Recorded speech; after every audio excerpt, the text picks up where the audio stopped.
اہل حدیث کو اہل حدیث میں پوچھتا ہے کہ رفیدین کرنا نبی کی سنت ہے، اور کچھ بولتا ہے. اور بولتا ہے کہ نبی صلی اللہ علیہ وسلم ہر بار فرض میں رفیدین کرتے ہیں. یعنی اس بچے کا کہنا ہے کہ یہ وہابی اہل حدیث کہتے ہیں کہ حضور پاک صلی اللہ علیہ وسلم رفیدین کرنا حضور کی سنت ہے اور رفیدین نماز میں کرنا چاہیے، ہے نا. اور جو رفیدین نہیں کرتا ہے، نماز جو رفیدین نہیں کرتا اس کی نماز نہیں ہوتی ہے نا. دیکھو یہ لوگ کیسے جھوٹ بولتے ہیں. سب سے پہلی بات ہے کہ رفیدین جو ہے حضور کی سنت تھی، اب نہیں ہے. رفیدین حضور پہلے کیا کرتے تھے، پھر اس کے بعد ترک کر دیے. اب رفیدین یہ لوگ کہاں کرتے ہیں. رفیدین کے متعلق 3 قسم کی حدیث آئی ہے. پہلی حدیث یہ ہے کہ حضور پاک صلی اللہ علیہ وسلم ہر تکبیر میں رفیدین کرتے تھے. کیا ہے حدیث شریف؟ سنن ابن ماجہ شریف کی حدیث شریف ہے. امام بخاری اپنی کتاب جز رفیدین میں نقل فرمائے ہیں. امام بخاری امام مسلم کے استاد امام ابن ابی شیبہ پورا باب باندھے ہیں سجدوں کے درمیان رفیدین، اور اس میں کئی حدیث شریف کو نقل فرمائے ہیں. امام احمد بن حنبل یہ حدیث شریف کو نقل فرماتے ہیں کہ اللہ کے رسول صلی اللہ علیہ وسلم جب بھی تکبیر کہتے رفیدین کرتے، آپ سجدے میں بھی رفیدین کرتے. یہ حدیث صحیح سے ثابت ہے. اور اہل حدیثوں کے مولویوں نے اپنی کتاب فتاوی علماء حدیث اور فتاوی نظریہ میں لکھا ہے کہ سجدے کی رفیدین غیر منسوخ ہے، یعنی منسوخ نہیں ہوئی ہے، اور اس پر عمل کرنے والے کو 100 شہیدوں کا اجر ملے گا. یہ اہل حدیث کے مولوی خود لکھتے ہیں کہ سجدے میں بھی رفیدین کرنا صحیح حدیث سے ثابت ہے اور اس پر عمل کرنے والے کو 100 شہیدوں کا اجر ملے گا. تو جب سجدے کی رفیدین اور ہر تکبیر کی رفیدین صحیح حدیث سے ثابت ہے تو پھر آپ صرف رکوع کی رفیدین کیوں کرتے ہو؟ کیوں کرتے ہو جب رفیدین اتنی امپورٹنٹ ہے اور بغیر رفیدین کرنے والی کی نماز میں اثر آ جاتی ہے؟ کچھ جاہل کہتے ہیں کہ نہیں نماز تو ہو جاتی ہے لیکن کمی رہ جاتی ہے، کچھ کہتے ہیں کہ نماز نہیں ہوتی ہے. تو بھیا جب اگر رفیدین اتنی زیادہ ضروری ہے تو پھر رفیدین تو صحیح حدیث سے کیا ثابت ہے؟ سجدے کی رفیدین بھی ثابت ہے. تو آپ کو چاہیے کہ آپ کو سجدے میں بھی رفیدین کریں. اور ہر تکبیر میں رفیدین مطلب 4 رکعت کی نماز میں 27 سے 28 جگہ رفیدین ثابت ہو گئی. آپ 27 سے 28 جگہ رفیدین کو چھوڑ کے کر کہاں رہے ہیں؟ صرف رکوع میں جاتے وقت رکوع سے اٹھتے وقت رفیدین کر رہے ہیں. اور ہم کو کہتے ہیں کہ بھیا آپ کی نماز سنت رسول کے خلاف ہے. مرزا پلمبر کہتا ہے کہ جو رکوع میں جاتے وقت اور اٹھتے وقت رفیدین نہیں کرتا وہ حضور کی سنت کا دشمن ہے. اچھا 2 بار ہم رفیدین اگر نہیں کر رہے ہیں رکوع میں جاتے وقت اور اٹھتے وقت اور ہم حضور کی سنت کا دشمن ہو گئے تو آپ 4 رکعت کی نماز میں 28 جگہ رفیدین نہیں کر رہے ہیں، کیونکہ صحیح حدیثوں سے ثابت ہے کہ حضور ہر تکبیر میں رفیدین کرتے تھے، حضور سجدہ میں بھی رفیدین کرتے تھے. کوئی اہل حدیث وہابی جو ہے رکوع میں سجدہ میں رفیدین نہیں کرتا، نہ ہی ہر تکبیر میں کرتا ہے.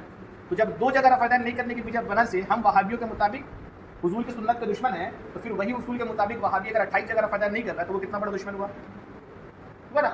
رہی بات کہ حضور ابتدائی اسلام میں رفیدین کرتے تھے. شروع میں حضور سجدے میں بھی رفیدین کیے، ہر تکبیر میں بھی کیے. پھر حضور کیا کیے؟ سجدے کی رفیدین اور ہر تکبیر کی رفیدین کو چھوڑ دیے.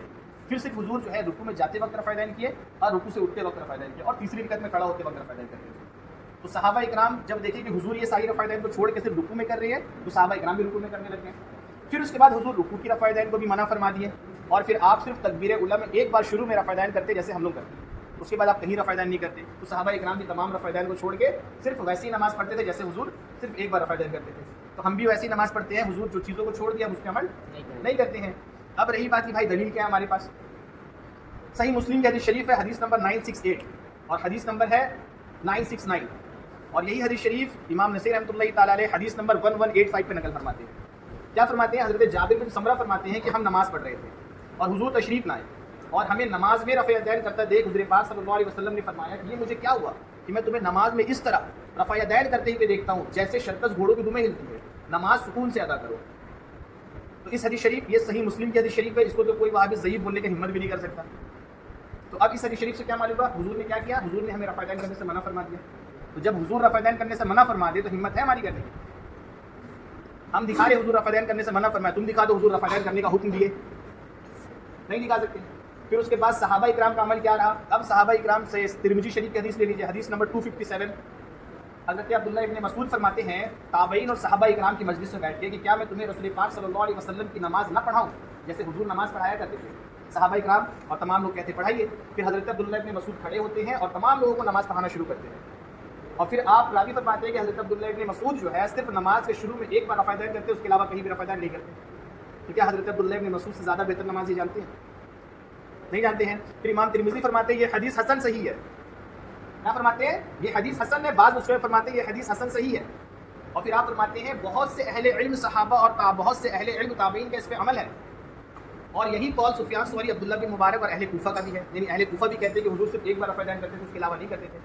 تو اب اہل کوفہ کون ہیں؟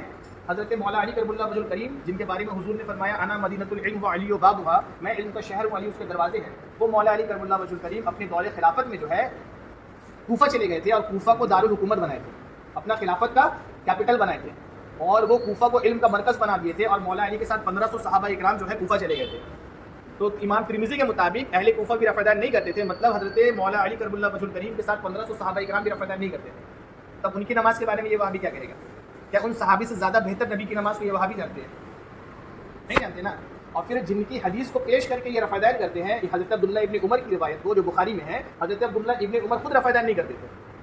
دیکھ لیجیے تحاوی شریف کو اٹھا کے پڑھ لیجیے, مصنف ابن ابی شیبہ کو پڑھیے, موطا امام محمد کو پڑھیے, اس میں خود یہ ذکر ہے, اور مسند حمیدی کو پڑھیے. حضرت عبداللہ ابن عمر خود رفع دین نہیں کیا کرتے تھے. امام مالک کی جو روایت کو پڑھ کے بخاری شریف میں یہ وہابی رفع دین کرتے ہیں, امام مالک خود رفع دین نہیں کرتے تھے.